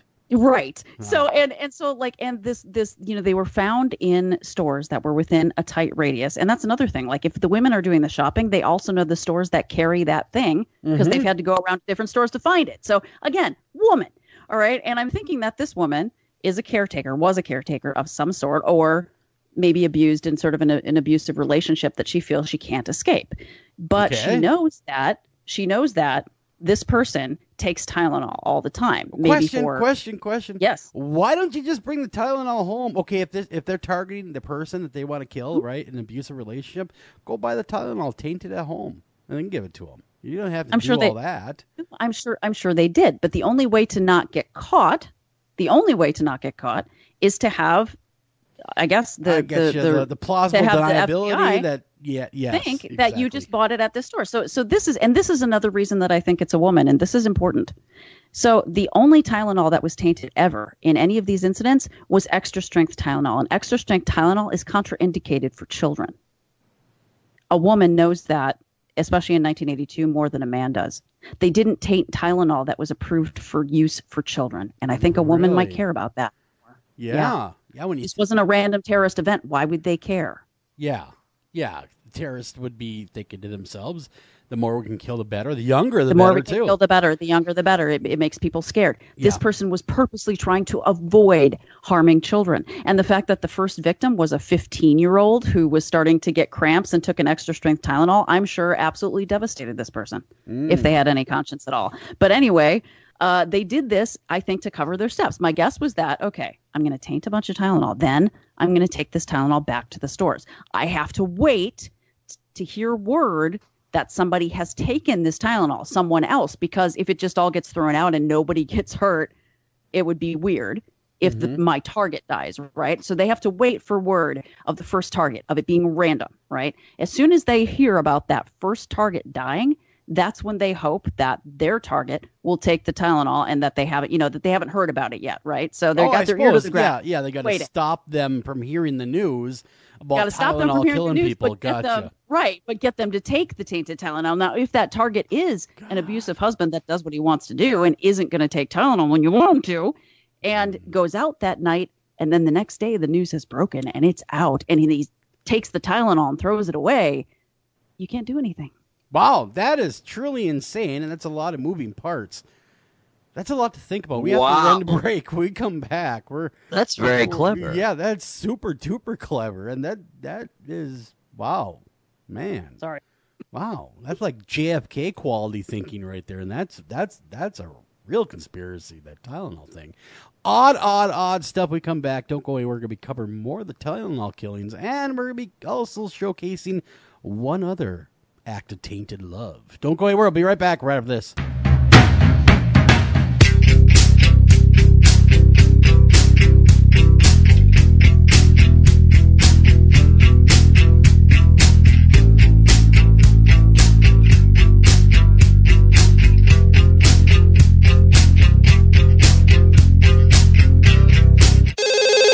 Ranger Station, Ranger speaking. Yeah, hi. I'd like to report a bear sighting. Location. My backyard. Oh, your backyard. Try telling a bear that. I did, and this bear talked back. Talking bear, that's rich. No, wait, it was Smokey Bear. Smokey. Why didn't you say so? I did say so. Continue. I was burning yard waste. No, boy. He told me to burn legally and responsibly, and to remember that if it's too hot to touch, it's too hot to leave. And as always, he's right. You know, 9 out of 10 wildfires are caused by humans. That means 9 out of 10 wildfires can be prevented. Yeah, I know that now. Thanks to me. Actually, thanks to Smokey. As usual, the talking bear gets all the credit. Get your Smokey on. Always burn responsibly and contact your local fire department for open burning regulations. Because 9 out of 10 wildfires can be prevented. Brought to you by Smokey Bear, the U.S. Forest Service, your state forester, and the Ad Council. Learn more at smokeybear.com. Only you can prevent wildfires.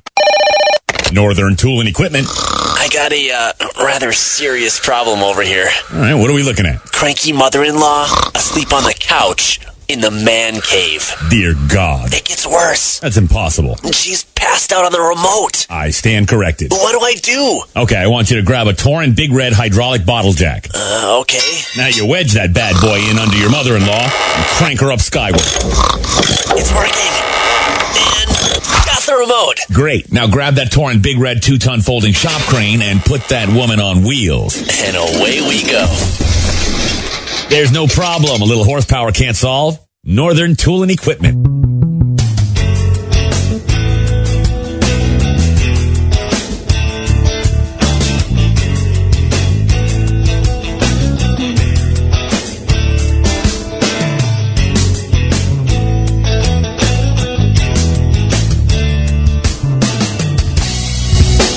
And welcome back to After Hours AM, everybody. I am your host, Joel Sturz. Right along with me, Eric Olson and Dr. Clarissa Cole. And when we left, we were talking about the infamous 1982 Tylenol murders, or the tainting of Tylenol, what some people have called a terrorist attack.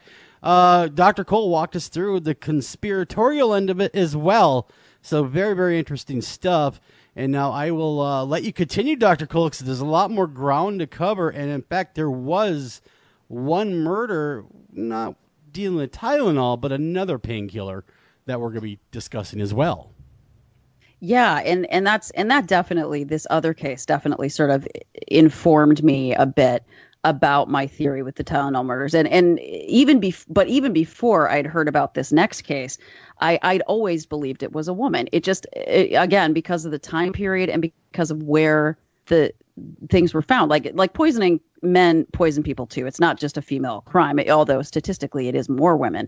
But I was just thinking, man, 1982, who does the grocery shopping? I'm sorry, this doesn't make sense. And it would be weird if the guy did the shopping one time, goes to a grocery store, and all he brings back is like what, Tylenol? Like, no, there's somebody that would have stuck out to someone. Here's for your headache, someone honey. Would have remembered that. Yeah. So this to me was always a woman, and so in 1988. So this is when the sentence came down for a woman named Stella Nickel. Okay? Stella! Yeah. Her name is Stella Nickel. And she there was a set of deaths that occurred in Kent, Washington State, connected with Excedrin.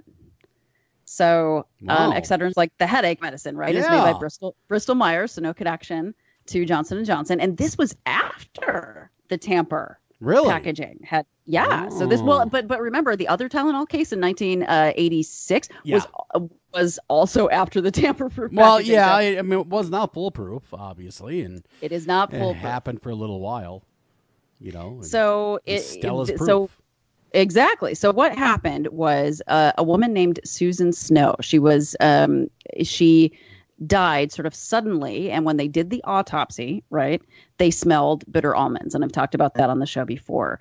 Cyanide, when you cut open a body, smells like bitter almonds. Really? Like yeah, we've talked almond. about that. Yeah, different. Man, have you ever smelled that? Oh yeah. Really? Yeah. Yeah. Wow. That's yeah. creepy. Oh yeah. It's well, I guess not really. I mean, once you know what it smells like, you can't sort of forget it. But actually, bitter almonds actually do smell just like that. So if you get almonds that become soft and start to rot, they smell just like, to me, a little bit less chemically, but they smell exactly like cyanide. So they cut her open and they detected this scent. So they're like, we know, right? Because the medical examiners, they know there's cyanide here and we got to be careful, right? And so they found that she had toxic quantities in her system. And this made pretty sensational news up in Washington anyway, because they also found, they went back to her house then. Where did they find this? They found a bottle of Excedrin, authorities did, with 3 capsules of the 60 capsules in the Excedrin bottle were laced with cyanide in toxic quantities. Yeah. Okay. So this sends out the warning bells, right? Makes huge news. And they basically said that they had Bristol Myers put out a $300,000 reward for a capture of the person responsible. Okay. All right. So there's a big bounty. There's a big bounty on the head of whoever did this because they do not want to go through what Tylenol went through. No, and they already have the tamper-proof packaging. So it's like, what do you do now? And in response to this publicity, Stella Nichol came forward on June 19th, and she told police that her husband had died recently, and he died suddenly after taking pills from an Excedrin bottle. And they found out that this Excedrin bottle had the same lot number as the one that had killed Susan Snow. So the tests, done by the FDA confirmed the presence of cyanide. And basically, the initial suspicions were kind of directed at Bristol Myers because of the tamper-proof packaging. Yeah. They're like, this might be happening at the plant or at the distribution center. Something is going on. Mm-hmm. And so they recalled a bunch of stuff and they put a 90-day ban on the sale of over-the-counter pain medications. And all this basically is for nothing because she had a daughter, Stella Nichol. And eventually in January of 1987, she approached the police with information that her mother had spoken to her repeatedly about wanting Bruce, the husband, dead. Wow. Well, that wasn't subtle. Yeah, right? You know what I want to do today? What? I want to kill your father. That's what I want to do. Will you give me a hand with that? Yeah, so apparently Nichol had told her now adult daughter that she had even tried to poison Bruce previously with foxglove hidden in capsules, and it failed. He got a little sick, but he recovered. And so she decided that she was going to try something else. And her daughter said, my mom went to the library, the Auburn Public Library, and she checked out some books about some poisons. How to make cyanide was one of the books. Yeah. And so cyanide and you, what you need to know to kill your husband. I know, right? So the FBI goes to this library. They find out what she had looked at, and there was a book called Human Poisonings from Native and Cultivated Plants and Deadly Harvest, and her fingerprints were all over the cyanide-related pages. Oh, my God. So I can't believe, number one, that, there was no Google around, so I guess you couldn't Google it. But you can actually homebrew cyanide. That's kind of scary. That's real scary. What are you talking about? Just hoard up a bunch of apples. You don't need to home brew anything.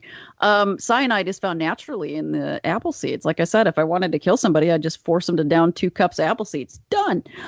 So listen to her. Eric, did you just hear that? She's thought about that. Done. She's thought about that. Listen to her.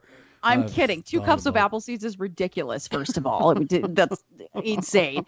But it is found naturally. And the thing is, cyanide since it is found naturally, it's also in a bunch of stuff that we still sell, like rat poisons and in aquarium equipment. Okay. And Stella took up a new hobby before Bruce died. Fish ranching. Aquariums with exotic fish. Oh, I see. See, she knew all this. She was a pretty smart criminal. At least she thought she was. Where does the cyanide fit in with the exotic fish? I can't remember. I'm going to have to research about that. I know it related to the aquarium, but here is like the kicker in the entire thing. Because not that there isn't one already, but she'd taken out a total of $76,000. So this is 1986. That's a decent sum of money, right? Yeah, it's a haul back in those days. In insurance on her husband's life, right? So she's already getting this $76,000 because he died. Because when he died, they thought he died of natural causes because he used to get migraines all the time, and they thought maybe it was a stroke that they hadn't detected. He was older. They thought he died of natural causes. That's what they ruled it. She gets $76,000, but then she hears about Excedrin on the news and comes forward because there was an additional insurance payout for $100,000 if the death was accidental. But wait a minute, though. But she'd be incriminating herself. She did. It's the only reason.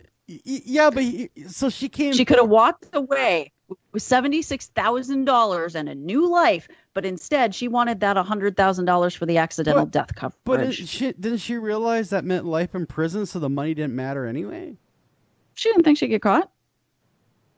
Well, I mean, she failed a bunch of lie detector tests, and they found fingerprints everywhere. And her daughter came forward. And, it's an algicide. It's an algicide. I just saw it in fish tanks. Some small amounts of cyanide, which by the way is not available in algicides now. That has changed. Oh, darn it! You can still get it. It's not hard to get cyanide, but it's not sold in a lot of those algicides anymore. But it was, I guess, the specific type of cyanide found in the algicide that she used in her home aquarium. So Stella kills the hubby. Yep. She's really out of there scot-free because the medical examiner is going, well, this is a stroke. I mean, he was older. This is all the earmarks. Da-da-da. Exactly. So then she hears about the whole Excedrin thing. Wait a minute, Reggie. She planted the Excedrin in the store that killed Susan Snow. Yeah. So she'd So she hears about that on the news, and I'm sure that infuriated her. Her husband dies. She gets him to take it around the same time that Susan Snow took it. They died approximately the same time, if not the same day. Did she know Susan Snow? No, at all. Okay, completely random victim. Okay, random victim, just like the I was saying with the prior crime. So her target died. That's all she cares about. And then they ruled Susan Snow's death accidental due to poisoning. Or homicide, really. And then Bruce, it gets natural causes, and she's probably angry because now she's not going to make the extra $100,000. She wanted to blame it on Excedrin all the whole time. That way, it'd be an accident. Get the okay. Now I got it. Now I was a little slow on that uptake. Sorry about that, because I just can't imagine somebody that would go through all this work like that to kill her. That, and it's only $100,000. But then again, back in the '80s, it's a lot of money. But she had to know that her story had a million holes in it, and it would cause, them to look into her and find out, oh, wait a minute, she's been, doing this. Because there's always somebody that's going to sing, and the daughter sang, right? That's her dad.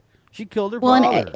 Right. And I mean, and that's the thing, after, when her daughter came forward to authorities, they were already looking into her. And authorities have since said that they already thought she was guilty, like before the daughter came forward. Like the daughter pointed them to the library books, but they were already, because her behavior did not make sense. They were already closing in on her. Yes, they were. Okay. All right. She acting suspicious. So now, how many years in prison did Stella get? 90. 90 years in prison. So she's still in prison, or is she dead now? Yes. Oh no, she's still in prison. She's still in prison. Couldn't spend the $100,000. Now, did the $100,000 go, or at least actually it's 175 because she got 75 for the initial death. Did the 75 go to the daughter? I sure hope the 170. Oh yeah, I guess it would be 75 since it wasn't accidental anymore. Yeah. That's right. 75. Yes, the 75 did go to the daughter. Well, thank God for that. At least the daughter got So having said all that, which is very interesting, I would love for you to circle back to the original Tylenol case, because I now see how that case put a few ideas in your head for your very well thought out and clever theory regarding the Tylenol murders. Yeah, because I feel like Stella was a different character than the person that committed the Tylenol murder. So Stella was greedy, first of all, and more psychopathic, because she really didn't have any care for who died, and really displayed that pretty prominently. And then to come forward even after she gets away with it scot-free, simply for the insurance money, she was just a more psychopathic person. I think that not that the person that committed the Tylenol murders wasn't, they had to not really be caring when they were planting the Tylenol bottles, but I don't think that they ever tried again. My guess is just a one-time deal. My guess is that people died. It was horrible. The target of their rage didn't die, and now they have all these deaths on their conscience, and they can't do anything about it. Well, you were actually telling me that your theory during the break. So tell people the whole thing. Tell people the whole story of who you think this is and your profile. It was the Facebook people heard it, but not the radio. Sorry about that. Yes. So my theory was that, like Stella, the Tylenol murderer was a woman, because that's who probably did the shopping. And my guess is that she was in probably a marriage that maybe was abusive. And she felt like she couldn't leave or just couldn't get out of safely. And so she wanted to get rid of this person, and knew that this person took extra strength Tylenol on occasion, and figured that if she spiked enough Tylenol, and the person took the extra strength Tylenol before the word got out completely, that it would just be lumped into the other victims. Gotcha. And it probably would have been, and it would have passed by, and it would have been a tragic accident, and she would have gotten out of her terrible circumstances. But my guess is that the first few victims that died, they died in fairly quick succession. And when word got out, it got out in a big way. So she was probably waiting for the first report on the news and maybe encouraging her victim. But if it was an abusive husband that didn't want to take Tylenol right now, he wasn't going to do it. Yeah. So let's say he doesn't take the Tylenol that night before he goes to bed, like he usually does for his knees or whatever it is. And all of a sudden the news is broken. He gets up the next morning and throws it all out just to be safe. Now she can't do it. Wow. Question from the Facebook group. What nationality was Stella? Do you know? White. Okay. She was Caucasian. She was white. Mm-hmm. Interesting. Now you would think that the person that doing this, you didn't say, what race would you put that group in? Would you white? White. Okay. Yeah.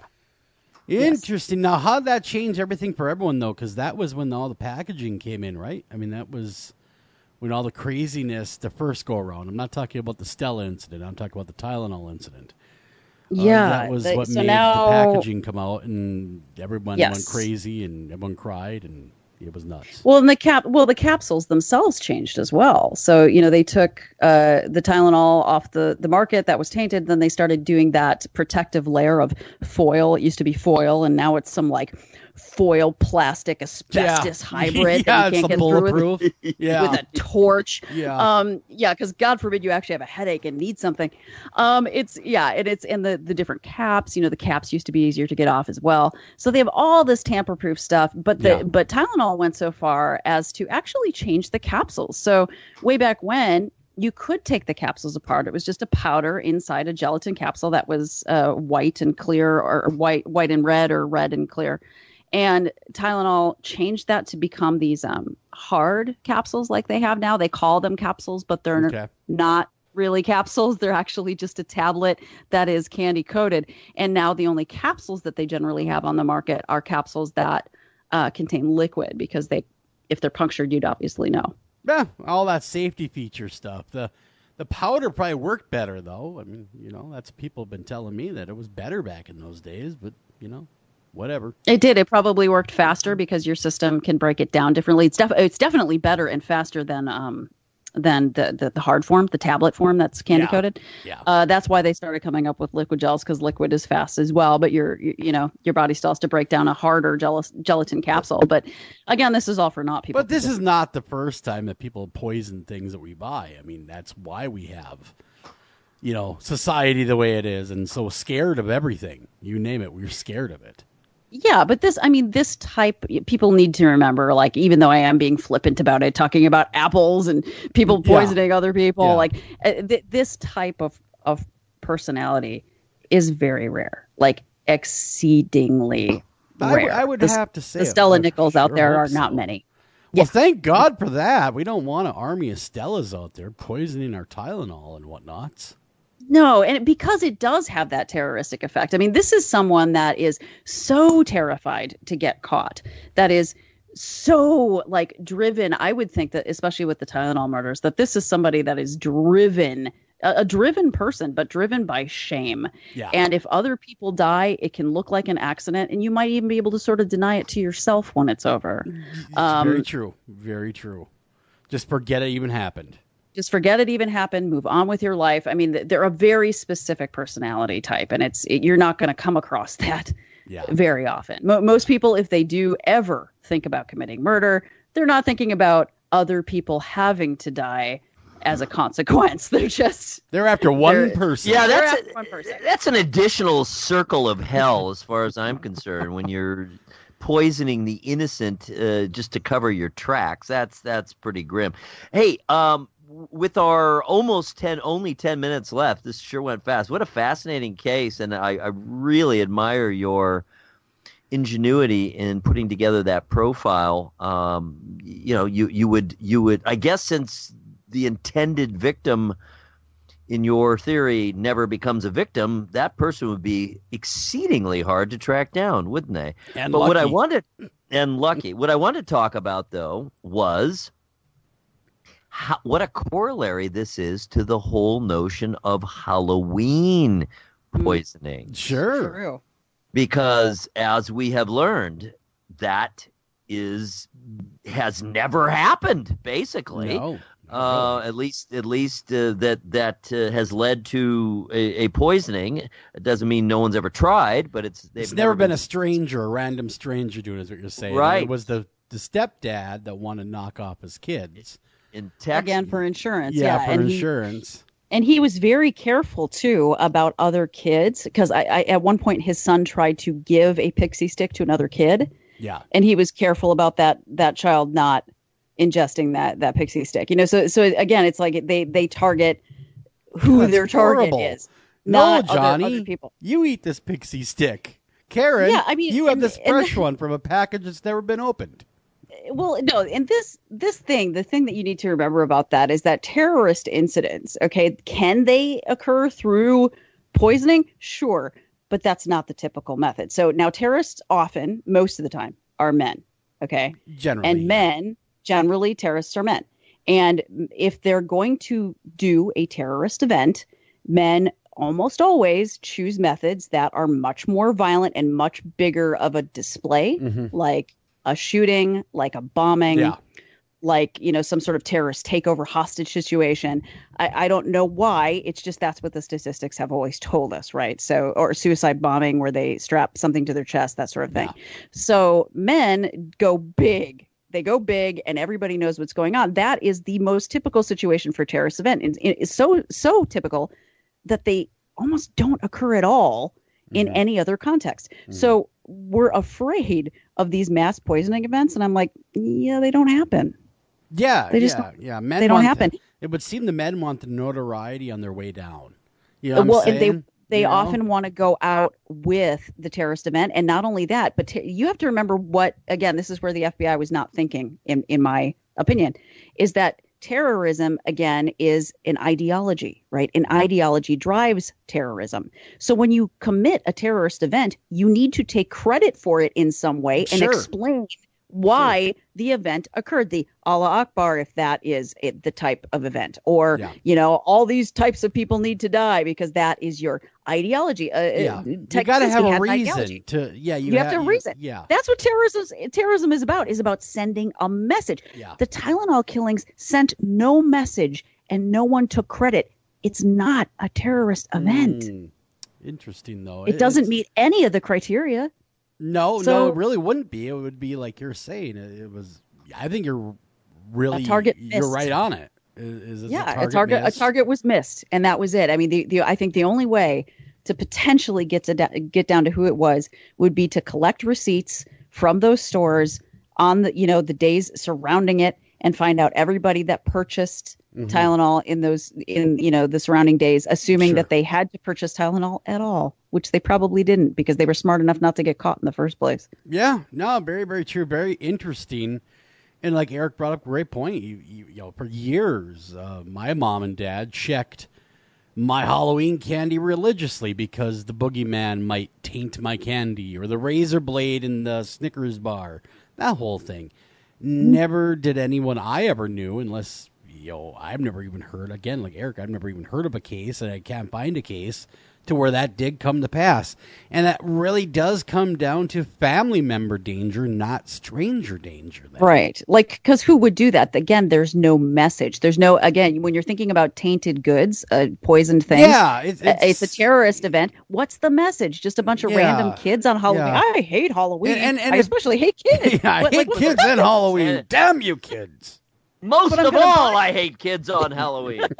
But I'm going to buy candy and meticulously prep it because I hate them so much. Yeah, without putting a rip in the packaging at all.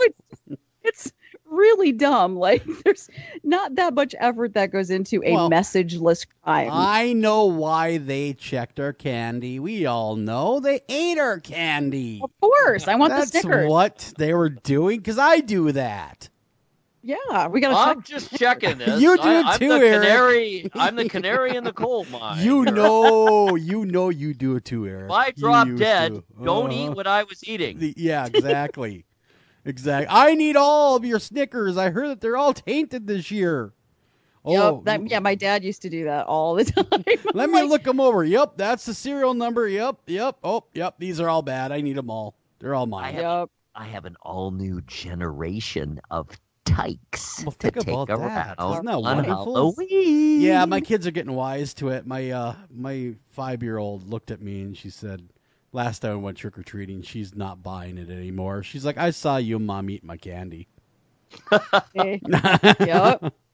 They know, but it's like I guess like what the whole like message of sort of the Tylenol crimes and how badly that investigation was botched. And when you look at stuff after that, I guess when you're trying to solve something where mass deaths occur, look and find out, is there some sort of a message associated with it? Because I promise you, if it's a terrorist event or even like a mass murder or cult sort of situation where there's mass murder, there will be a message tied to it, because that's the entire reason that the act was committed. Exactly why they're doing it. No other reason.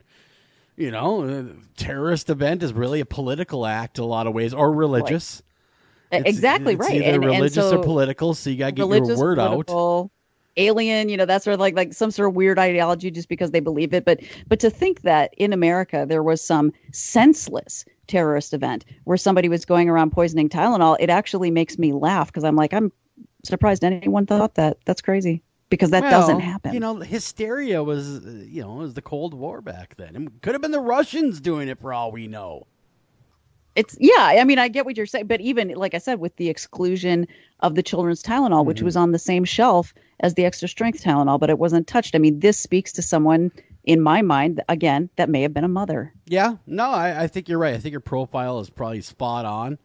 I guess we'll never truly know unless they hear the show and they feel like coming forward. I highly doubt they will, but hey, if you are that person and you did this, come forward. We want to know. Leave it in your memoirs if you're so inclined. Yes. We won't tell. And write a manifesto if you don't want to really come off as crazy.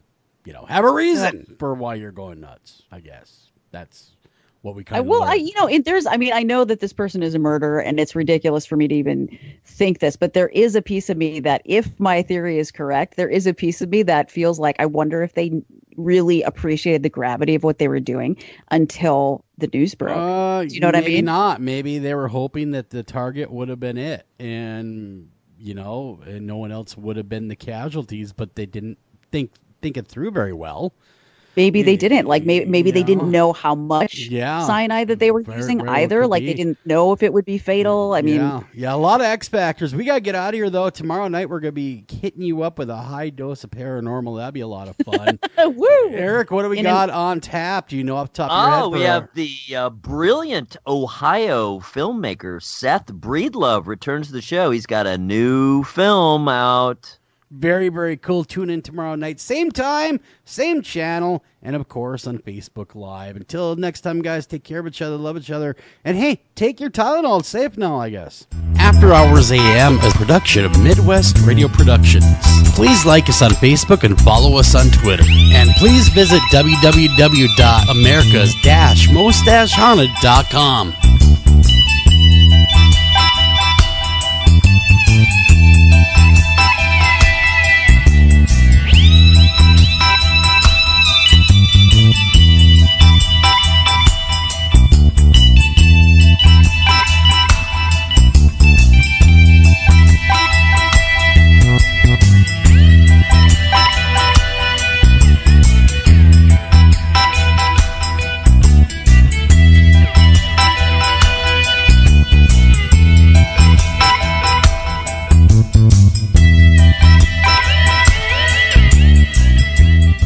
This show has been produced by Midwest Radio Productions.